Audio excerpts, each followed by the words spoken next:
May I come in, sir? Yes, please come. Good morning. Good morning. बैठिए. अपना परिचय दें, Thank मैंने you, अपना नाम बताया. सर मैं जयपुर से ही हूँ और मैंने अपनी 10th-12th उसके अलावा ग्रेजुएशन जयपुर से ही की है. ग्रेजुएशन में मैंने फिजिकल एजुकेशन, इंग्लिश लिटरेचर और ज्योग्राफी से की है. Parallelly national cadet corps naval wing से मैं कैडेट रहा हूँ, जहाँ मैंने ब्रॉन्ज मेडल भी जीता है नेशनल लेवल पर. साथ में पैरेलली मैंने उसके बाद में बीएड की है और अभी लास्ट ईयर मैंने जो अपनी इंग्लिश लिटरेचर से एमए कंप्लीट की है और वर्तमान में मैं अपना जो है दूसरा आरएस इंटरव्यू दे रहा हूँ. चलिए, बहुत बढ़िया. तो आपका एकेडमिक बैकग्राउंड बड़ा वेरिड है, बहुत सारी चीज़ें आपने ट्राई की हैं. कोई कारण इसके पीछे? सर जैसा आपने अभी कहा कि डाइवर्स है, तो मैं भी कुछ पसंद करता हूँ कि जितनी ज़्यादा डाइवर्सिटी हो, कि जो पीक है मतलब मेरी एज का पीक है, वहाँ पर मैं ज़्यादा से ज़्यादा अपनी क्षमता यूज़ कर सकूँ, तो जितना वैरायटी लाइफ में आ सके एकेडमिक्स में. आपको नहीं लगता कि ये नेगेटिव पॉइंट हो जाएगा अगर हम आपको ले लेते हैं और इस शंका से लेते हैं कि आप 2-3 साल बाद कहीं और डाइवर्सिफाई हो जाएंगे? नहीं सर, ये डाइवर्सिटी मेरी एकेडमिक तक ही सीमित है, बाकी अपने काम या फिर अपने वर्क के प्रति मैं बिल्कुल समर्पित हूँ सर. तो आपको क्या क्यों लगता है कि आपके जितना ये जो आपका बैकग्राउंड है, ये कैसे आपको हेल्प करेगा इस प्रशासनिक पद के लिए? सर मेरे पास ह्यूमैनिटीज़ के सब्जेक्ट हैं, साथ में नेवल विंग से मैं रहा, पूरा नेशनल लेवल पे मैंने काफ़ी एक्टिविटीज़ की हैं, तो कहीं ना कहीं लीडरशिप स्किल्स वगैरह डेवलप हुई है. इंग्लिश लिटरेचर साहित्य का जो अंग है, कहीं ना कहीं वो भी समाज का एक तरह से पूरी तरह उसका मिरर है, तो वो मुझे समाज की समझ विकसित करता है. साथ में प्रशासनिक सेवाओं में जिस प्रकार उसकी तैयारी होती है, वो कहीं ना कहीं इस प्रकार का व्यक्तित्व बनाती है कि हम समाज के प्रति अपना सकारात्मक और तटस्थ, या यूँ कहें कि फ्यूचर ओरिएंटेड एस्पेक्ट सोच सकें. इंग्लिश लिटरेचर कोई ख़ास वजह लेने की? सर मैंने ग्रेजुएशन में पहले पॉलिटिकल साइंस लिया था फर्स्ट ईयर में, बट थोड़ा मुझे कंफर्टेबल भी नहीं लगा, और कहीं ना कहीं लिटरेचर मेरा हमेशा से ही एक तरह से शौक रहा है, क्योंकि सर लिटरेचर अपने आप में एक ऐसा सब्जेक्ट है जिसमें कहीं ना कहीं सारे सब्जेक्ट कवर हो जाते हैं और वो व्यक्तित्व को एक नया आयाम देता है, तो इसलिए मैंने उसको परस्यू किया. निश्चय आपके कोई फेवरेट ऑथर्स भी रहे होंगे? हाँ सर, इंग्लिश इंडियन भी हैं और कुछ एंग्लो इंडियंस भी हैं, उसके अलावा कुछ जो कौन है आपके फेवरेट ऑथर, फेवरेट बुक जो आपने रिसेंटली पढ़ी? जी सर, मुल्क राज आनंद सर हैं, वो थोड़ा मुझे काफ़ी अट्रैक्ट करते हैं. ये इंडियन इंग्लिश ऑथर्स कौन से ऐसे जिनको अवार्ड्स मिले हैं इंटरनेशनल लेवल पर? सर अभी रिसेंटली बीनू मुश्ताक मैम है, उनको मिला. उसके अलावा जस्ट 2022 में गीतांजलि श्री को इंटरनेशनल बुकर प्राइज़ मिला. उसके अलावा जो बुकर प्राइजेस हैं वो काफ़ी इंडियन राइटर्स को मिले हैं, जिसमें आपके सलमान रश्दी जो हैं वो तो ब्रिटिश मूल के हैं, इंडियन मूल के, ब्रिटिश है. उसके अलावा किरण देसाई मैम है, जो अनीता देसाई की बेटी है सॉरी. उसके अलावा उनके अलावा अरुंधति रॉय मैम को और अरविंद अडिगा जी को भी मिला है बुकर प्राइज़. ये जो पुस्तक कई बार कुछ कंट्रोवर्शियल कोई किताब हो जाती है जिसको आधिकारिक रूप से बैन कर दिया जाता है, जी तो क्या उचित है?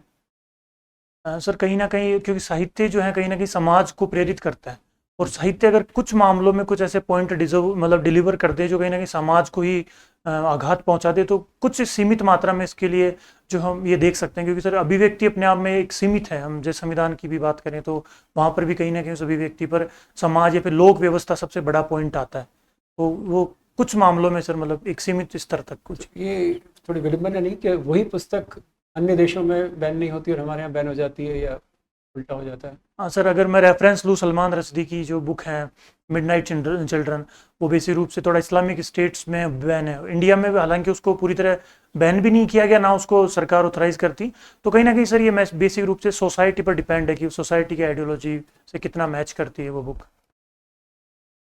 चलिए, तो थोड़ा सा बाहर चलते हैं. आजकल एक नाम चर्चा में है, ज़ोहरान ममदानी.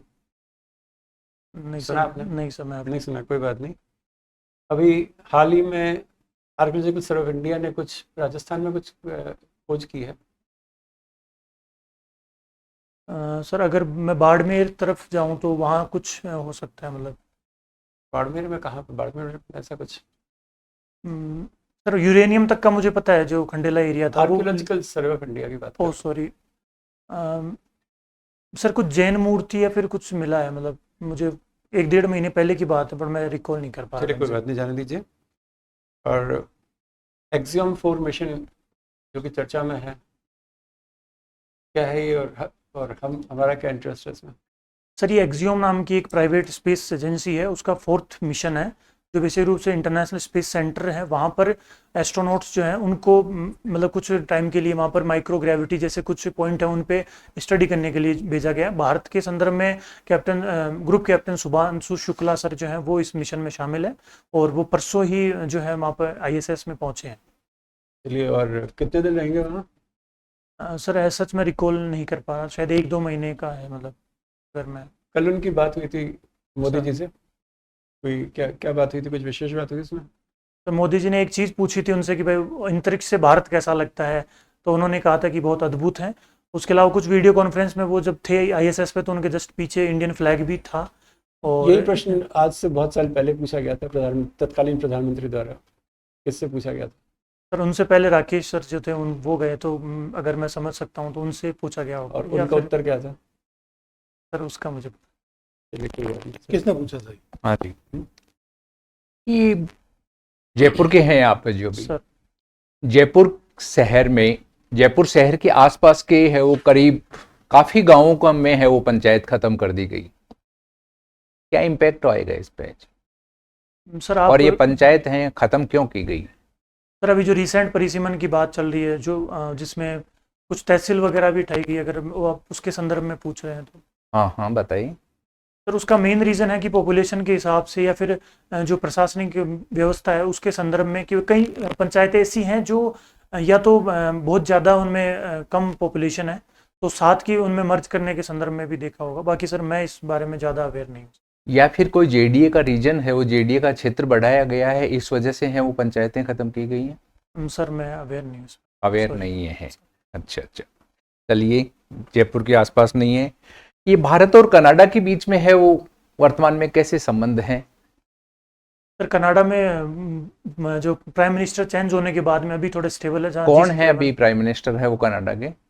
सर मैं अभी उनका नाम याद नहीं कर। G7 एक सम्मेलन हुआ था, जी सर। क्या निर्णय किया गया था उसमें? क्या है ये G7, क्या है, कौन कौन से राष्ट्र हैं G7 में? सर बेसिकली ये ग्रुप ऑफ 7 है, जो पहले ग्रुप ऑफ 8 था जिसमें रशिया को 2014 में क्रीमिया पर अटैक के बाद में निकाल दिया गया था। इसमें बेसिक रूप से 7 मेजर कंट्रीज है जिसमें भारत को भी एज ए मतलब इनवाइट किया जाता है, जिसमें रिसेंटली इंडियन प्राइम मिनिस्टर भी जो है G7 में शामिल हुए हैं। क्या G7 में है वो भारत मेंबर नहीं है? नहीं सर, भारत उसका परमानेंट मेंबर फिर भी भारत है वो इसमें भाग लेता है? जी सर। किस रूप में भाग लेता है? सर कुछ जो एसोसिएट नेशंस होते हैं या फिर जो मेन मेजबान देश होता है वो कहीं ना कहीं कुछ देशों को अपने हितों के अनुसार बुला सकता है, तो भारत कहीं ना कहीं उस संदर्भ में ही जाता है। पिछली बार जब हुए उसमें भी भारत शामिल है। एक संघाई सहयोग संगठन जी सर। SCO की मीटिंग हाल ही में हुई है और उसमें है वो भारत की तरफ से है वो किसने हिस्सा लिया था? सर भारत के डिफेंस मिनिस्टर राजनाथ सिंह जी। उन्होंने अपने साझा बयान पर हस्ताक्षर करने से मना किया। जी सर। क्या कारण है कि साझा बयान देने से उन्होंने मना किया है? सर साझा बयान बेसिकली जो जितने भी मेंबर्स होते हैं उन सबकी एक राय होती है, और उस राय में इस बार जो है भारत में जो पहलगाम आतंकी हमला हुआ उसके संदर्भ में कोई भी पॉइंट आउट नहीं किया गया उस जो डॉक्यूमेंट था। साथ ही उसमें बलूचिस्तान का जो मैटर उसको और उठाया गया कि वो जो पाकिस्तान के ऑक्यूपेशन में है या फिर मतलब उसके संदर्भ में संवेदनशीलता नहीं दिखाई गई, तो भारत ने इन 2 पॉइंट के आधार पर उस पर सिग्नेचर नहीं किया। इस वजह से वो साझा नियम लागू भी नहीं हो पाया, मतलब उसको जारी नहीं किया गया। ये ब्रिक्स का सम्मेलन हो रहा है अभी, जी कहाँ हो रहा है? ब्रिक्स में है वो कितने देश हैं वो मेंबर हैं? सर जहाँ हो रहा है वो मैं थोड़ा रिकॉल नहीं कर पा रहा। हालांकि ब्रिक्स में पहले 5 कंट्रीज थी, अभी 10 कंट्रीज हैं, उसको एक्सटेंड किया गया है। तो कौन कौन सी कंट्रीज हैं ब्रिक्स में है वो? सर जो स्टार्टिंग से थी उसमें ब्राज़ील, रशिया, उसके अलावा इंडिया, कनाडा और साउथ अफ्रीका थी। क्या उद्देश्य है ब्रिक्स सम्मेलन का है वो? सर ये ब्रिक्स का एनुअल समिट है, जो शिखर सम्मेलन होता है वो, तो कहीं ना कहीं जो सदस्य देश हैं उनके बीच में वर्तमान में जो मुद्दे चल रहे हैं या जो भावी तकनीकी या फिर सुरक्षा के संदर्भ में क्षेत्रीय समानता या क्षेत्रीय स्थिरता के लिए जो भी प्रयास किए जा सकते हैं उसके लिए एनुअली ये मीटिंग होती है। स्पेसिफिक कुछ नहीं है कि स्पेशली इन चीज़ों पे है वो फोकस किया जाता है, इन बातों को है वो शामिल किया जाता है? सर डायरेक्टली अगर देखा जाए तो डिफेंस और इकोनॉमी एंड टेक्नोलॉजी जैसे कुछ मुद्दे होते हैं। इसका मुख्यालय है वो कहाँ पे है? सर ब्रिक्स का मुख्यालय सर सॉरी मैं रिकॉल नहीं कर। इस ब्रिक्स सम्मेलन में है वो चीन के राष्ट्रपति ने है वो भाग लेने से मना कर दिया। सर क्या कोई कारण है? मैं अवेयर नहीं हूँ सर। आप अवेयर नहीं है।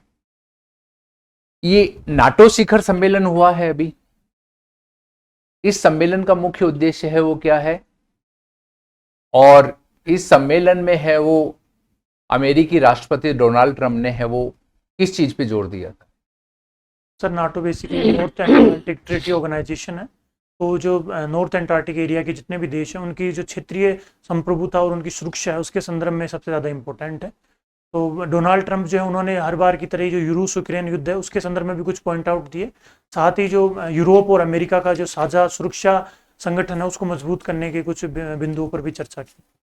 भारत के वर्तमान में है अपने पड़ोसी राज्यों से है वो पड़ोसी देशों से है वो संबंध ठीक नहीं है, क्या भारत को अपनी विदेश नीति में है वो किसी प्रकार का चेंज लाना चाहिए? सर इस संदर्भ में जो हमारे मतलब विदेश मंत्री या फिर विदेश मंत्रालय वो प्रयासरत है। हालांकि हम देख सकते हैं कि आसपास के जितने भी हमारे जो कंट्रीज़ हैं, हालांकि श्रीलंका, मालदीव और नेपाल और भूटान, इन चारों से हमारे रिश्ते कंपेरेटिवली अभी काफ़ी सुधार में हैं। हालांकि बांग्लादेश, पाकिस्तान, चाइना और कहीं ना कहीं म्यांमार में सत्ता परिवर्तन के बाद में चीज़ें बदली हैं। तो सरकार को चाहिए कि वो दोनों तरीके से, अर्थात भारत के लेवल पर भी और इंटरनेशनल या फिर दोनों देशों के बायलैटरल इश्यूज़ पर भी मतलब चर्चा करें और जो उनके स्थानीय मुद्दे हैं उनको भी थोड़ा पॉइंट आउट करें। ये ईरान और इजराइल के बीच में युद्ध हुआ, इसमें होर्मुज समुद्री जो गलियारा है वो काफी चर्चा में रहा, क्या है इसका सामरिक महत्व है वो क्या है? सर होर्मुज जो जलसंधि है बेसिक रूप से वो भूमध्य सागर से फारस की खाड़ी होते हुए ओमान की खाड़ी से अरब सागर को कनेक्ट करती है। तो लगभग जितना मैं याद कर पा रहा हूँ लगभग पूरे विश्व का लगभग 30 से 40% जो ट्रेड है उस इस मार्ग से होता है। तो कहीं ना कहीं ईरान ने इसको बंद करने की कई बार धमकियां दी, हालांकि एक बार भी नहीं किया। तो उस धमकी की वजह से कहीं ना कहीं पूरा जो स्टॉक मार्केट या फिर क्रूड ऑयल की प्राइसेस में भी काफ़ी डिफरेंस हुआ। तो इस वजह से ये थोड़ा स्ट्रेटेजिक हो जाता है। ठीक है सर। अभी इन दिनों ये बात चर्चा में है कि भारत के संविधान का जो प्रीएम्बल है ना, उसमें दो शब्द जो है वो कई लोगों के लिए परेशानी का कारण है। वो कौन कौन से? सर पंथ निरपेक्षता और समाजवाद।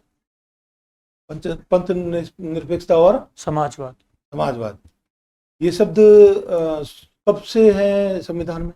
सर ये 42nd कॉन्स्टिट्यूशनल अमेंडमेंट से भारत इसे जोड़े गए थे। कब हुआ था 42nd अमेंडमेंट? 1976। तो इनको हटाने के जो पीछे कवायद चल रही है उसका उद्देश्य क्या है? सर उद्देश्य तो पता मतलब इस तरह हम देख सकते हैं कि कुछ वर्ग विशेष हैं जो चाहते हैं कि इमरजेंसी में शब्द जोड़े गए हैं तो कहीं ना कहीं वो दबावपूर्ण हो सकते हैं। और भारत के संदर्भ में समाजवाद को इस तरह देखा जा रहा है कि ये कहीं ना कहीं भारत को जो ग्रोथ है उसको कहीं ना कहीं अटैक कर रहा है। और जिस तरीके से 8% भारत थोड़ा सा प्रो कैपिटलिस्ट हो रहा है तो कहीं ना कहीं उसके संदर्भ में अब ये प्रासंगिक नहीं है, ऐसे कुछ मतलब ऐसे कुछ तर्क दिए जाते हैं। ये सलमान रुश्दी जो है ना, इसने कोई जमाने में एक पुस्तक लिखी थी, क्या नाम था उसका जो विवादित थी? सर द मिडनाइट चिल्ड्रंस नहीं सर वो पुस्तक जिसके लिए इसको मार देने का फतवा जारी हुआ था। हाँ सर मैं नाम याद नहीं कर पा रहा, बाकी उन्होंने लिखी थी। और अच्छा, वो फतवा किसने जारी किया था? ये सर इस्लामिक स्टेट्स में से सऊदी अरब या फिर इनमें से किसी देश ने किया था। आपका लॉ में इंटरेस्ट है? सर ऐसा सच तो नहीं है, बस मेंस की तैयारी में जरूर पढ़ा है। जी सर। क्या वर्थ कितने वेटेज रहता है? मार्क्स कितने मार्क्स के सवाल आते हैं? Sir 20 marks. 20। तो आपने कौन सा सब्जेक्ट अच्छे से तैयार किया था? सर सारे ही ठीक है, मतलब क्योंकि सारे अपने आप में। डोमेस्टिक वायलेंस पढ़ा था सर? वायलेंस में और ऑफेंस में क्या डिफरेंस होता है? तो वायलेंस और ऑफेंस, वायलेंस अगर मैं समझ पाऊँ तो इसमें हम फिजिकल, मेंटली, उसके लिए इमोशनल और सेक्सुअल भी देख सकते हैं। जबकि जो ऑफेंस है वो कहीं ना कहीं शायद शब्दों से जो हो सकता है, मतलब कि जिसमें आप शब्द ऐसे कहें किसी को कि वो उसको बुरा लग जाए। मतलब मैं इतना ही समझ पा रहा हूँ सर। वायलेंस में ऑफेंस शामिल है कि ऑफेंस में वायलेंस शामिल है? सर वायलेंस बड़ी टर्म होनी चाहिए, ऑफेंस उसके अंदर आ सकता है। तो वायलेंस पनिशेबल है? जी सर बिल्कुल। कहाँ पर? सर ये घरेलू हिंसा अधिनियम में भी है। कहाँ पढ़ा, क्या पढ़ा आप? सर जो भी जितने टाइप के वायलेंस जो महिलाओं के खिलाफ या फिर जो कामगार महिला उनके खिलाफ होते हैं। डोमेस्टिक वायलेंस एक्ट जो है ना, उसकी प्रकृति कैसी है, नेचर कैसी है उसकी? सर ये जो है सजा भी देता है, उसके अलावा थोड़ा मतलब इसमें सुधारात्मक भी होता है। सजा का कहाँ प्रोविजन किया हुआ है? सर मतलब धारा या फिर किस मुद्दे पर? कहाँ पर दंड का प्रावधान इसमें पूरे एक्ट में कहाँ पर है? सर धारा वगैरह एग्जैक्ट में याद नहीं कर पा धारा पता नहीं है। नहीं सर। अच्छा, अच्छा। भारत के संविधान की जानकारी है? सर फंडामेंटल राइट्स और डायरेक्टिव प्रिंसिपल्स, हाँ। इनमें दोनों में महत्वपूर्ण क्या है? तो सबसे है कि इम्पोर्टेंट है कि फोर्सिएबल, जहाँ फंडामेंटल राइट्स जो हैं वो प्रवर्तनीय अर्थात फोर्सेबल है, वहीं डीपीएस भी फोर्सेबल नहीं है। ये एनफोर्सिबल कैसे है फंडामेंटल राइट्स? क्योंकि सर ये जो है इनके खिलाफ व्यक्ति जो है न्यायालय में भी जा सकता है और इनकी मांग राज्य से वो अधिकार के साथ में कर सकता है, इनके साथ अधिकार जुड़े हुए हैं। जबकि डीपीएस भी सिर्फ एक निदेशक है जो भी राज्य को दिए गए और नागरिक इनके प्रति जो है राज्य को चुनौती नहीं दे सकता। अच्छा अच्छा अच्छा।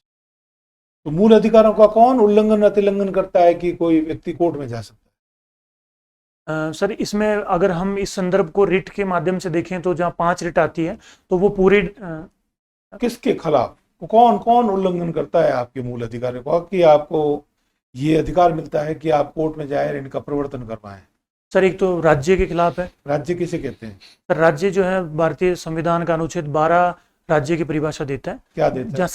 जो केंद्र के स्तर पर संसद या संसद के द्वारा बनाई गई कोई भी सत्ता, कोई स्वायत्त शासन जो केंद्र प्रायोजित या फिर केंद्र वित्त पोषित हो, उसी संदर्भ में राज्य के संदर्भ में राज्य विधानसभा द्वारा बनाई गई कोई संस्था या फिर कोई भी प्रमुख पद और कोई भी वित्त पोषित या फिर उसके द्वारा स्वायत्त संस्थान, और यूटीज के संदर्भ में भी आता है सर। और प्रशासनिक अधिकारी तो और केंद्र सरकार खुद जो है ना स्टेट में आती है कि नहीं आती है?